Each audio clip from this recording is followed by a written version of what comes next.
우리가 사람에 대해서 알아보려고 하면 인터넷을 요즘은 검색을 하면 조금은 이렇게 이름이 있는 사람들은 알 수가 있죠. 인터넷 검색하면 대부분의 사이트들이 가장 먼저 이렇게 이야기하는 게 그 사람이 직업에 대해서 이야기를 합니다. 뭐 대학 교수 아니면 목사 이렇게 직업에 대해서 이야기를 하고 또 그 사람이 학력에 대해서 그리고 그 사람이 경력에 대해서 이렇게 쭉 나열을 하는 것을 봅니다. 여러분 그런데 이것들은 보편적으로 사람들이 자신을 소개할 때 또 명함을 만들 때나 이렇게 또 사용하는 거지요. 그래서 자기가 어떤 일을 하는 사람인지 사람들에게 소개를 합니다. 그런데 직업이나 아니면 학력이나 그리고 경력이나 이것이 그 사람에 대해서 모든 것들을 다 말해주는 것은 결코 아닙니다. 제가 사역했던 교회에 은퇴하신 장로님께서 정말 믿음이 좋으시고 매일마다 새벽마다 기도하시고 무엇보다 목회자들을 참 사랑하시면서 참 겸손히 섬겨주시는 분이셨습니다. 그런데 제가 처음 가서 부목사님에게 이제 그 장로님에 대해서 소개를 받을 때 고등학교의 교장 선생님으로 은퇴하셨던 선생님 그런 장로님이셨습니다. 그런데 그 장로님은 인품도 훌륭하시고 더군다나 목회자를 참 사랑하신 분이셨어요. 그리고 목회자들을 위해서 늘 기도하시는 분이셨어요. 그런데 제가 처음 그렇게 교장 선생님이고 또 그렇게 목회자들을 참 사랑하시는 분이다라는 것 이야기들 또 들었을 때에는 그분에 대한 굉장히 좋은 이미지가 있었습니다. 그런데 어느 날 부목사님께서 그분의 과거에 대해서 이야기를 해주시는 겁니다. 근데 그분이 은퇴하기 전에는 굉장히 교회에서 목사님을 너무 힘들게 하셨던 장로님이셨다는 거예요. 늘 제대 앞에 앉으셔가지고 목사님 설교를 하면 눈을 치그시 감고 목사님 설교가 마음에 안 든다 그러면 작대기 갖고 막 이렇게 앞에 이 깜빡이를 막 때린다는 거예요. 그래서 목사님이 설교를 못하게 방해하시고 방해를 하면 늘 목사님을 공격하시는 그런 장로님이셔서 목사님이 굉장히 힘들게 목회를 하게 하는 그런 장로님이셨다는 거예요. 그런데 그분이 교장 선생님 은퇴를 하고 난 다음에 성서 시간학원에서 신학을 공부하고 시골교회에 가서 남은 노년들을 좀 이렇게 성도들을 섬기면서 전도사로 사역을 하시게 됐다는 거예요. 딱 3년을 사역하셨는데 그런데 그분이 시골교회 갔던 그 교회가 10명도 되지 않는 성도들이 있는 아주 조그마한 시골교회였어요. 그런데 거기 가서 목회를 하는데 10명도 되지 않는 성도들이 너무 힘들게 하는 거예요. 늘 동네에서 싸우고 교회 오면 늘 성도들끼리 싸우고 목사님이 전도사님의 말은 조금 더 듣지도 않고 조금 뭐라 그러면 삐져가지고 교회 안 나와버리고 3년 동안 사역을 하면서 사모님이셨던 이 권사님께서는 너무너무 정신적인 충격을 받으셔서 치매가 오셔버렸어요. 그래서 3년 만에 목회를 다 그만두고 다시 모교회로 돌아오셔서 신앙생활을 하시는데 본인이 사역을 하기 전에는 그냥 뭐 설교하는 것이 목회하는 것이 뭐 그렇게 어렵지 않는 일이라 생각했다는. 그래서 늘 목사님이 그렇게 마음에 차지 않아서 늘 괴롭혔는데 본인이 10명도 되지 않는 성도들을 데리고 목회를 해보는데 너무 힘들어서 살 수가 없더라는 거예요. 그래서 그제서야 목사님이 얼마나 힘들게 목회를 했는지 또 그런 목사님에게 자기가 얼마나 못된 짓을 했는지 그게 깨달아져서 돌아와서는 목회자를 정말 사랑하고 잘 섬기는 좋은 그런 장로님이 됐다는 거예요. 그러니까 처음에 교장 선생님으로 은퇴하셨고 또 그러면서 이 소개받았던 그런 이력으로는 그분의 과거에 살아왔던 그런 삶의 모습들 그런 모습들을 다 말할 수는 없는 거지요. 여러분 그런 한계가 있습니다. 여러분 그런데 사람들은 그런 자신의 학력이나 경력 자신의 삶에 대해서 다 말할 수도 없는 그런 스펙들을 얻기 위해서 얼마나 많은 시간도 투자하고 얼마나 많은 시간 동안 피나는 노력을 합니까? 요즘 아이들 공부하는 걸 보면 정말 밤새서 공부를 해요. 레포트 내는 걸 보면 저희가 대학 다닐 때 뭐 그때하고는 게임이 되지 않을 만큼 아이들이 정말 힘들게 공부하는 걸 봐요. 여러분 그때 그렇게 힘들게 공부하는데 취직이 되지를 않아요. 그런데 다 거기에 목숨을 걸고 있다고요. 여러분 우리들이 좋은 학력을 가지면, 좋은 경력을 가지면, 그래서 좋은 스펙을 잘 쌓으면 우리의 인생이 다른 사람들에게 잘 보여줄 수 있고 잘 사는 인생이다 생각합니다. 그래서 그런 스펙을 가지고, 특별히 명함을 만들 때 그런 스펙을 잘 기록해서 자기가 이런 사람입니다 이렇게 소개를 하지요. 여러분, 그런데 그런 스펙이 그 사람에 대해서 모든 것을 말해주는 것은 아니더라는 겁니다. 여러분, 성도는 내가 언제 장로가 되었고, 그래서 내가 장로로 몇 년을 사역을 했고, 그리고 내가 이 교회에서 어떤 일을 했느냐, 이런 경력이 실은 그 사람에 대해서 말을 해주는 게 아니에요. 그 사람이 언제 예수님을 만나서 회심했는지, 어떤 은혜를 받았고, 그래서 하나님 앞에서 어떤 사랑을 경험하면서 성도들이나 다른 사람들에게 어떤 사랑을 베푸는 삶을 살았는지, 여러분, 이런 모습들이 진정한 성도의 모습이 아니겠습니까? 그런데 교회들이 그러지 않는 것 같습니다. 목사들은 은퇴하면서 원로 목사가 되기 위해서 그냥 정말 교회를 힘들게 하는 것 같습니다. 원로 목사라는 타이틀을 얻기 위해서 정말 힘들게, 교회를 힘들게 하는 그런 일들이 종종 일어나는 것을 보게 되어집니다. 은퇴 목사보다는 원로 목사라는 이 타이틀이 훨씬 더 사람들에게 마치 목회를 잘한 것처럼, 훈장이 되는 것처럼 생각하는 그런 세태들이 오늘 존재합니다.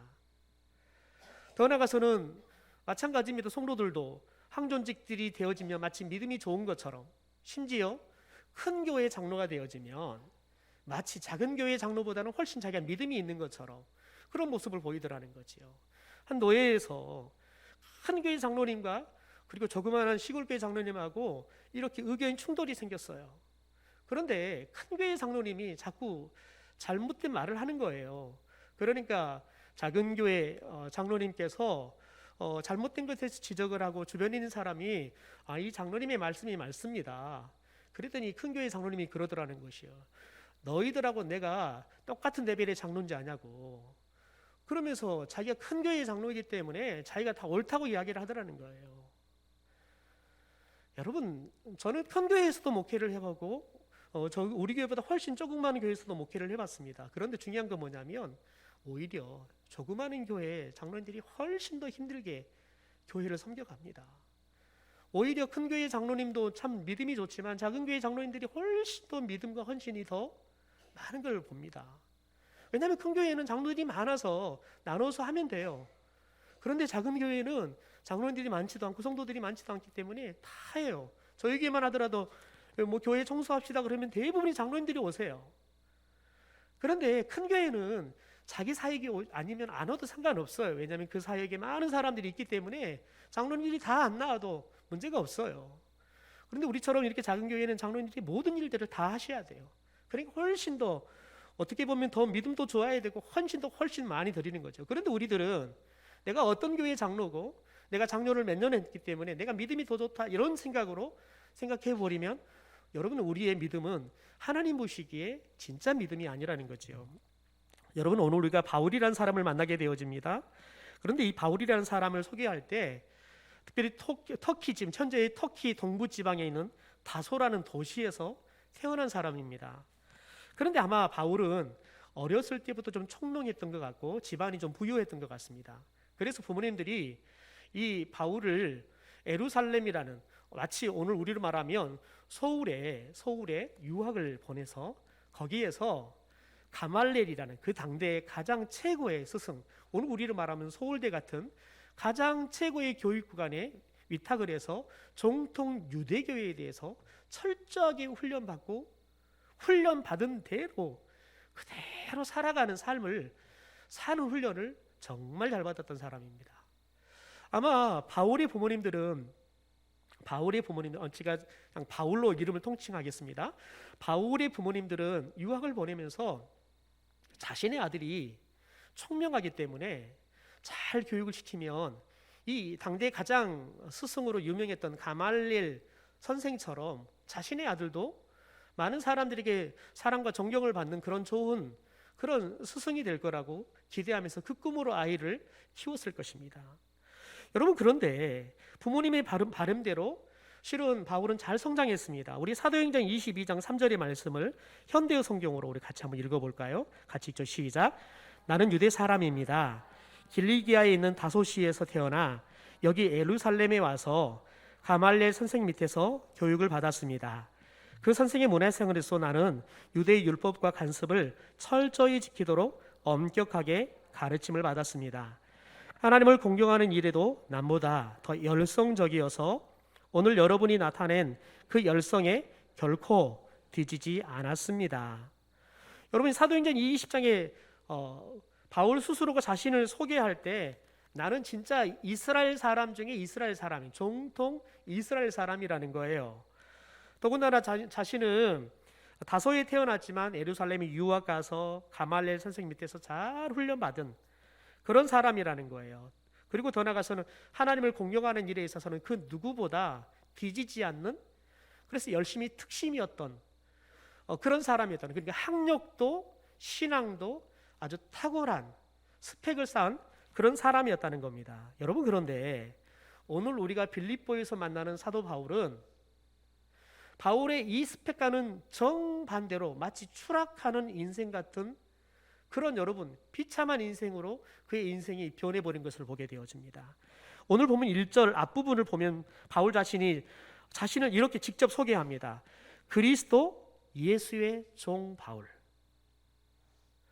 부모님들은 랍비, 사울, 여러분, 이렇게 가말리엘의 제자 중에서 수제자, 가장 탁월한 그런 제자, 그리고 랍비인 그런 사울이다라는, 여러분, 그런 성공한 인생을 기대했는데 정작 오늘 본인이 소개하는 건 뭐냐면 그리스도 예수의 종이다라고 자신을 소개합니다. 그러니까 우리가 좀 전에 봤던 사도행전 22장의 말씀과는 소개하는 것도 길이도 엄청나게 차이가 나고요. 더군다나 여러분, 그 내용에 있어서 보십시오. 만약에 여러분 사도행전 22장에 그런 바울을 봤던 부모님들이 지금 빌립보서 1장에 등장하는 그리스도 예수의 종이 되어버린, 여러분, 자기 자식 바울을 본다고는 얼마나 큰 충격을 받겠습니까? 그렇게 비싼 돈 들여가면서 당대 최고의 좋은 스승이다라고 사람들에게 존경받고, 그래서 유대의 가장 최고위층에 출세하는 인생을 살라고 유학을 보냈는데 정작 그렇게 열심히 살아 성공하는 것처럼 보이더니 갑자기 어느 날 그냥 삶이 뒤집어져 가지고 종이 되었다는 거예요. 종이. 여러분, 이게 얼마나 부모님에게 또 아는 사람들에게 얼마나 충격적인, 여러분, 그런 삶이었겠습니까? 여러분, 더군다나 로마 당시에는 여러분, 노예하면 사람의 삶 중에서 가장 비참한 삶을 살아가는 사람들입니다. 여러분, 그래서 사람들은 종이 되지 않기 위해서, 노예가 되지 않기 위해서 발버둥을 하는 겁니다. 여러분, 특별히 이때 당시에 종이 되어지는 것은 두 가지 이유 때문에 종이 되어지는 겁니다. 전쟁에 패하면 포로로 끌려가서 종이 되어지는 겁니다. 또 하나는 빚을 너무 많이 져가지고 못 갚으면 그냥 팔려가는 거예요. 그래서 종이 되어지는 겁니다. 그런데 한 번 종이 되어지면 평생, 그리고 대를 이어서 이 종으로부터 벗어나는 것이 거의 불가능했습니다. 그러니까 여러분, 사람들은 종이 되는 것을 가장 최악의 삶이라고, 가장 비참한 인생이라고 생각했던 거죠. 여러분, 그런데 바울이 자신을 소개할 때 그리스도 예수의 종이라고만 소개하는 것이 아니라 또 다른 성경에서 가장 많이 소개하는 그 말이 뭐냐면 그리스도 예수의 사도라는 말입니다. 그리스도 예수의 사도다. 여러분, 그런데 이 사도라는 말을 보면 어떤 말이냐면 아포스톨로스라는 헬라어인데요, 보냄을 받은 자란 말이에요. 보냄을 받은 자. 그러니까 누구로부터 명령을 받고 그 명령을 따라서 행하기 위해서 보냄을 받은 사람이라는 거죠. 여러분, 그러니까 종이나 사도나 거의 비슷한 거예요. 누구 아래에서 지시를 받아가면서 살아가는 거예요. 자기 의지대로 사는 사람이 사는 인생이 아니라 여러분, 주인의, 아니면 자신을 명령하는 사람의, 여러분, 그 말에 의해서 움직여가는, 자신의 의지하고는 상관없이 살아가는 그런 인생이 사도라는 거예요. 심지어 여러분, 빌레몬서에 보면 바울은 자신을 어떻게 소개하냐면 그리스도 예수를 위하여 갇힌 자 된 바울, 이렇게 이야기합니다. 그러니까 예수님을 위해서 여러분 감옥에 갇힌 죄수가 됐다는 거예요. 여러분, 종도 여러분 부모님들이 이야기 들으면 충격이에요. 더군다나 여러분 사도 똑같습니다. 그런데 여러분 여기에 지나지 않고 이제는 예수님을 위해서 본인이 감옥에 갇혀는 죄수가 되었다는 거예요. 여러분 생각해 보십시오. 가말리엘 문화생으로서 그가 수제자처럼 훈련을 받아서 여러분 사람들에게 존경을 받고 이 바울의 말에 영향력이 있습니다. 그러니까 여러분 이대로 인생을 쭉 살아간다 그러면 바울은 탄탄대로의 인생을 살아가는 것이 승승장구의 인생이 이미 보장된 사람이었습니다. 그러니까 부모님도 옆에 주변에 있는 지인들도 바울이 이렇게 인생이 하루아침에 그냥 추락하는 인생으로 변할 거라는 것은 상상도 못했습니다. 여러분 그런데 바울의 인생이 여러분 이런 영향력 있는 여러분 그런 스승이 될 수 있는 그런 자리에서 갑자기 종이 되어버리고 또 사도가 되고 더 나아가서는 제수가 되어버렸다는 거예요. 여러분 그런데 이런 충격적인 바울을 소개하는 것이 바울에 국한된 게 아니라 또 다른 사람이 등장하는 걸 봅니다. 1절에 보면 예수 그리스도의 종 바울과 또 누가 나옵니까? 디모데가 나옵니다. 여러분 디모데도 예수 그리스도의 종 디모데 이렇게 소개하는 겁니다. 그러니까 예수 그리스도의 종이라는 말은 바울에게만 적용이 되는 것이 아니라 디모데에게도 적용이 되는 겁니다. 여러분 우리들이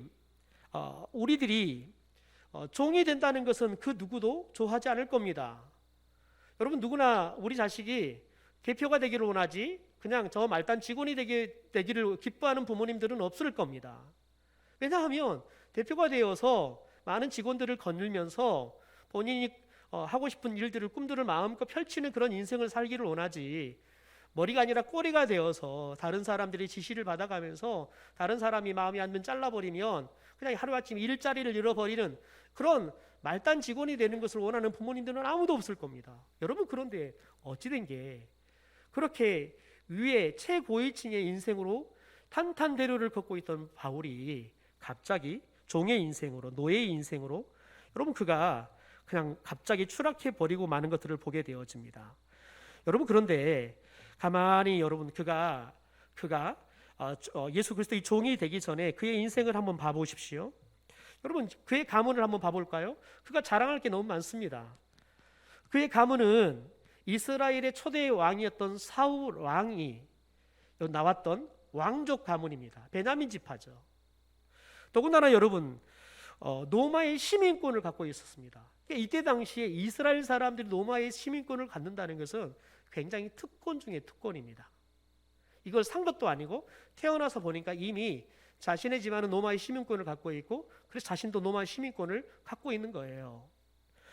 그리고 더 나아가서는 여러분 당대 최고의 교육을 받도록 부모님이 지원할 수 있는 경제적으로도 탄탄한 그런 가정이었다는 거죠. 그리고 가말리엘이 그의 스승이었다는 겁니다. 그러니까 그냥 그의 인생은 성공과 부귀영화가 보장되는 인생이었다는 거예요. 더군다나 여러분 성경을 보면 특별히 우리가 다메섹 도상을 향해서 그가 예수를 믿는 사람을 잡으러 갈 때 어떻게 잡으러 가냐면 대제사장들에게 그리스도인들을 잡으러 가는 여러분 체포영장 서류를 받아가지고 갑니다. 그 말은 무슨 말이냐면 대제사장들과 굉장히 유력한 관계를 면밀한 굉장히 친밀한 관계를 갖고 있었다는 거죠. 그러니까 대제사장들도 이 바울의 하는 모든 일들에 대해서 신임하고 맡길 수 있을 만큼 굉장히 이때 당시에 굉장히 정치적으로 종교적으로 최고의 권력을 갖고 있는 대제사장들과 이렇게 여러분 연줄이 다 있는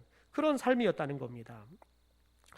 여러분 그런데 어느 날 그의 인생 가운데 사전 예고도 없고 조짐도 없이 그냥 누군가 찾아오시는 겁니다. 근데 그분이 찾아오시자마자 이 바울의 인생이 하루아침에 추락하는 인생으로 변해버립니다. 다메섹을 향해서 가던 그 길에서 정오의 시간이었습니다. 낮 12시의 시간에 태양보다 더 강력한 빛이 바울을 둘러 에워쌉니다. 그 빛이 들어오자마자 눈이 멀어버립니다. 그래서 그 자리에 고꾸라지지요. 여러분 그렇게 해서 바울이 그 다메섹 도상에서 부활하신 예수님을 만나게 됩니다.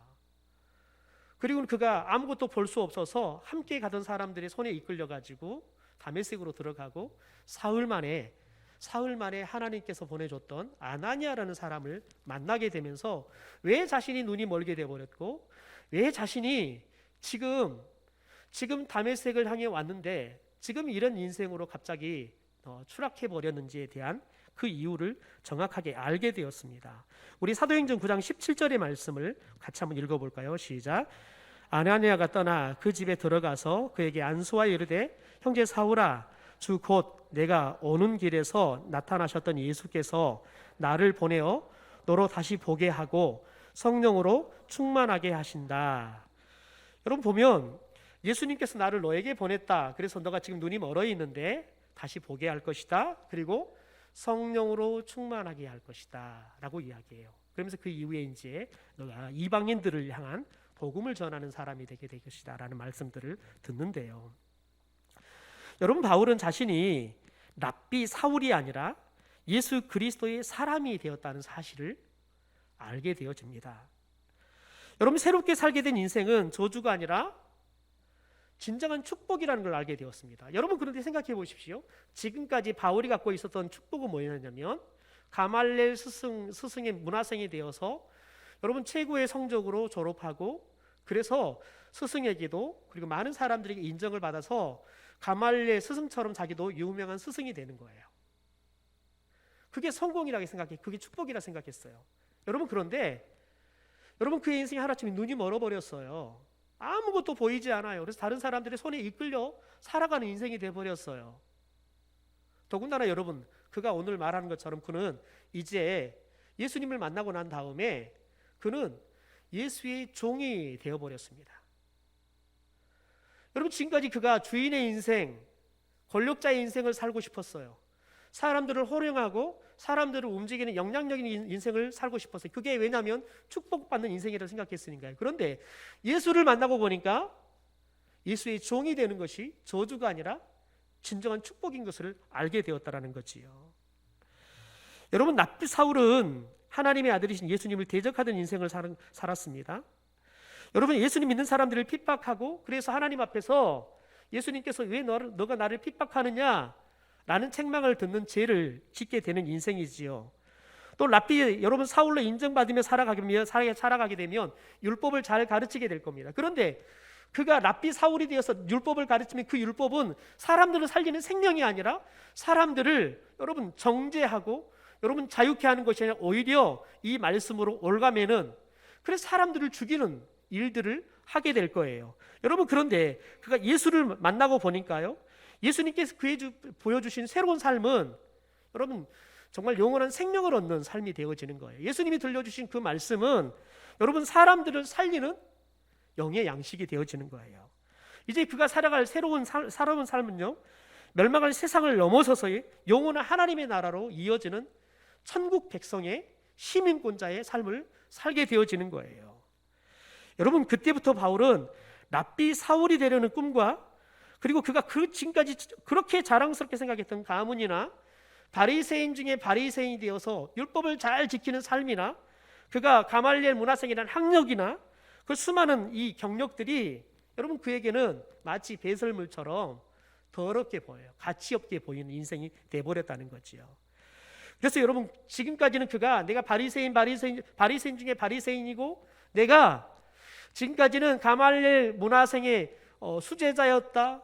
더 나아가서는 내가 하나님에 대해서 얼마나 열심을 가진 사람이었느냐 아니냐 이 자랑하는 인생을 살았는데 이제는 가는 곳마다 자신을 나는 예수 그리스도의 종이다, 예수 그리스도의 사도다, 예수 그리스도를 위해서 나는 감옥에 갇힌 자인 죄수가 되었다. 여러분 자랑스럽게 이야기하는 삶을 살게 됐다는 거예요.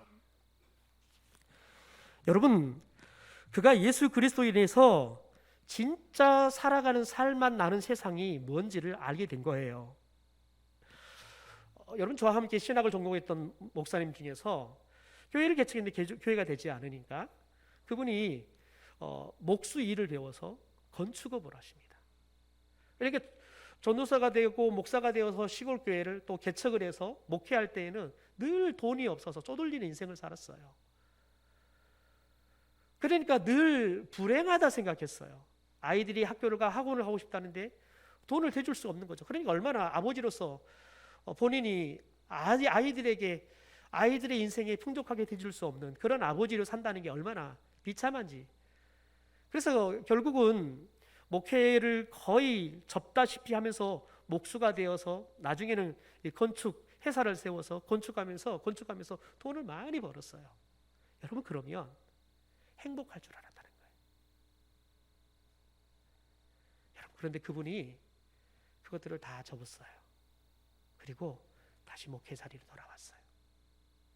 왜냐하면 돈이 많아지면 우리 아이들 마음껏 공부하고 싶은 대로 지원해 줄 수 있고 유학 간다면 보내줄 수 있을 것 같은데, 여러분, 돈이 많아지는데 아이들이 공부를 못해요. 돈이 많아지니까 아이들이 하나님도 모르고 흥청망청 살아가는 거예요.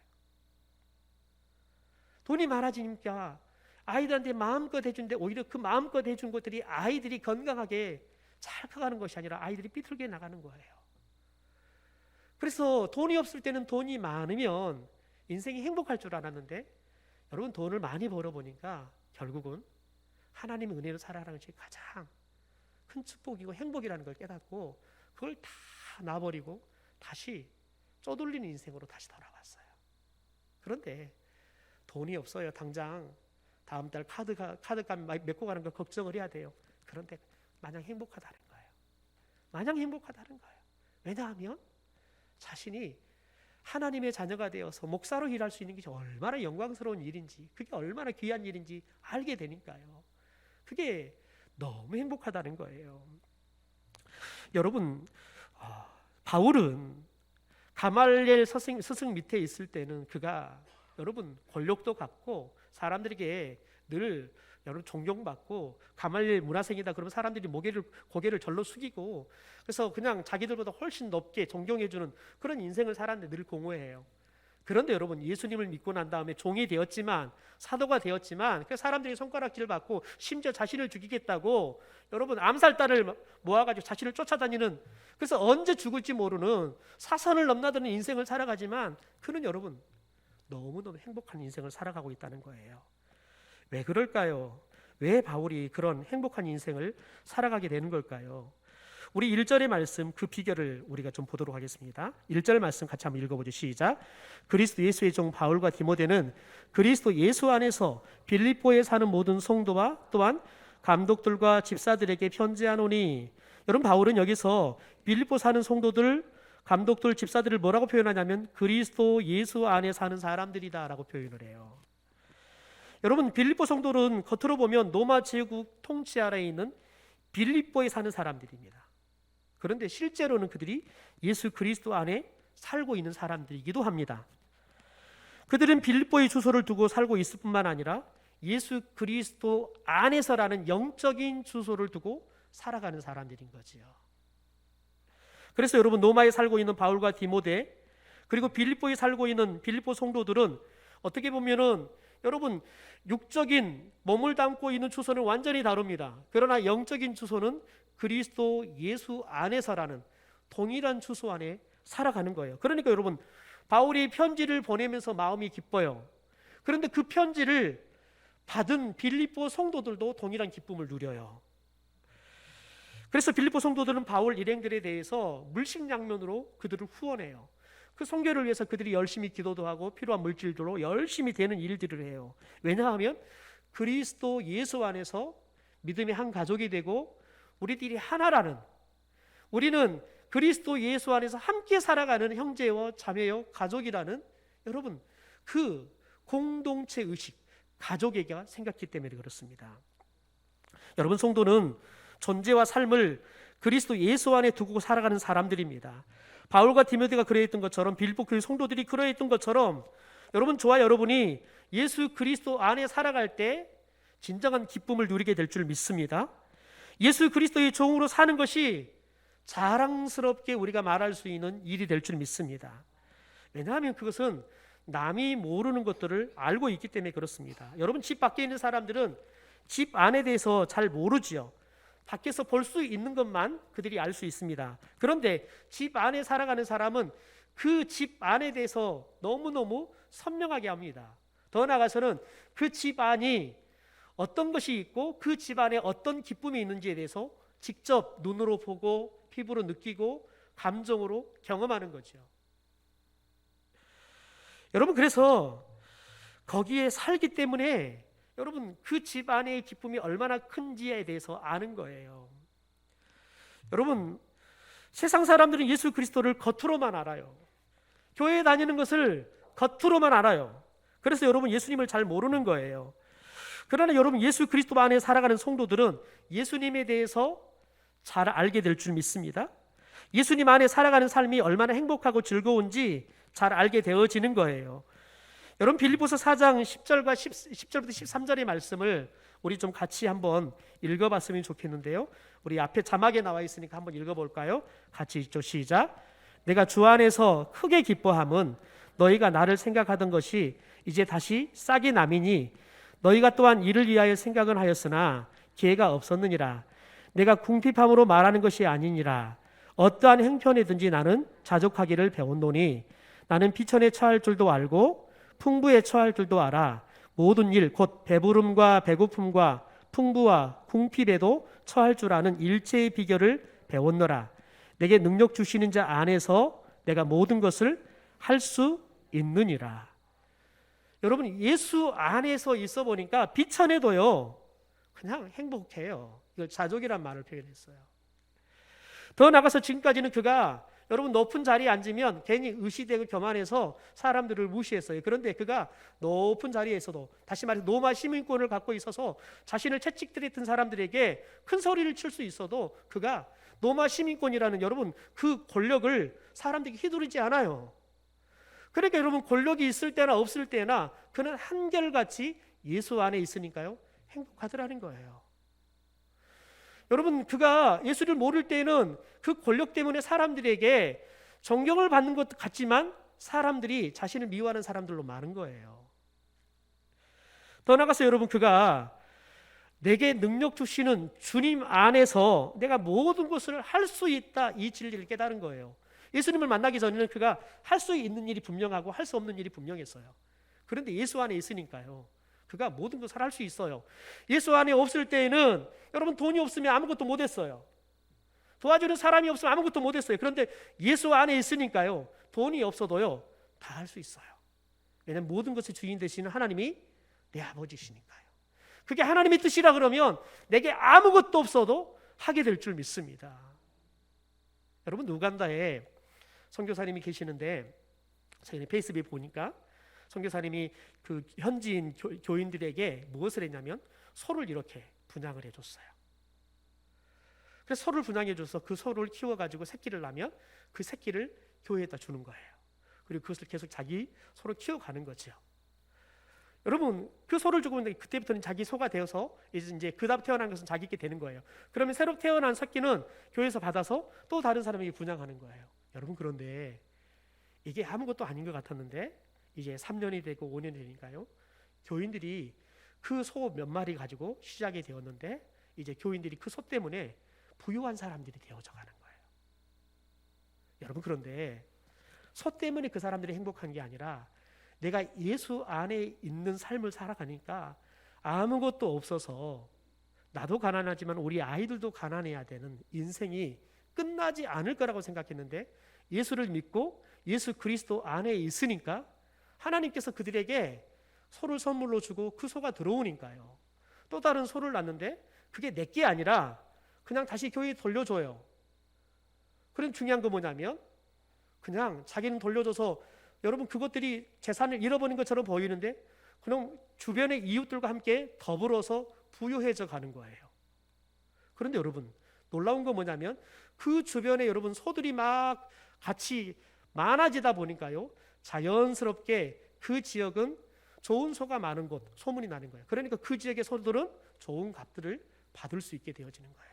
그러니까 나누니까 자기는 재산을 잃어버린 것처럼 생각이 되었는데 지금까지 열심히 소를 키워서 낳은 새끼를 자신이 갖는 게 아니라 다시 교회에 줘서 손해가 되는 것처럼 보였는데 그 소가 다른 사람에게 나누어지는 예수 그리스도의 섬김에 여러분 정신을 따라 나누어지는 삶을 살았더니 여러분 놀라운 건 뭐냐면 당장은 손해가 되는 것 같은데 시간이 지나니까요 오히려 그것이 그 지역은 좋은 소가 많은 지역이라는 소문이 나서 자신들의 소들이 값이 올라가더라는 거예요. 왜요? 나눌 때요. 여러분 예수 안에서 예수의 정신으로 살아가니까요. 아무것도 없는 희망 없는 인생이 여러분 희망을 가지고 이제는 희망을 가질 뿐만 아니라 희망을 나누는 인생을 살게 되더라는 거예요. 그 지역을 살리는 인생이 되더라는 거지요. 여러분 그래서 오늘 사도 바울은 2절에 이렇게 말합니다. 하나님 우리 아버지와 예수 그리스도로부터 은혜와 평강이 너희에게 있을지어다. 여러분 우리가 예수 그리스도 안에 있으면 은혜와 평강이 있다는 거예요. 은혜라는 건 저와 여러분이 죄와 사망, 지옥으로부터 값없이 대가 없이 구원을 받는 걸 말하는 거예요. 평강은 여러분 우리가 구원받은 성도로 천국에 들어갈 때까지 이 세상에 살아가는 동안에 필요한 모든 것들을 다 공급받아서 어떤 상황에서도 마음이 흔들리지 않는 사도 바울처럼 비천에 저에도 부요함이 있어도 여러분 조금도 흔들리지 않는 자족하는 마음이 여러분 기쁨과 평안함을 유지할 수 있는 인생을 살아가게 되더라는 거지요. 여러분 저와 여러분은 예수 그리스도가 십자가의 구원의 은혜를 통해서 구원해 주신 성도인 줄 믿습니다. 성도는 그 예수 그리스도 안에서 머무는 삶을 살아가는 사람인 줄 믿습니다. 우리 옆 사람에게 한번 그렇게 오늘 말씀의 제목 갖고 인사를 좀 할까요? 성도는 예수 그리스도 안에 사는 사람입니다. 우리 인사를 한번 할까요? 성도는 예수 그리스도 안에 사는 사람입니다.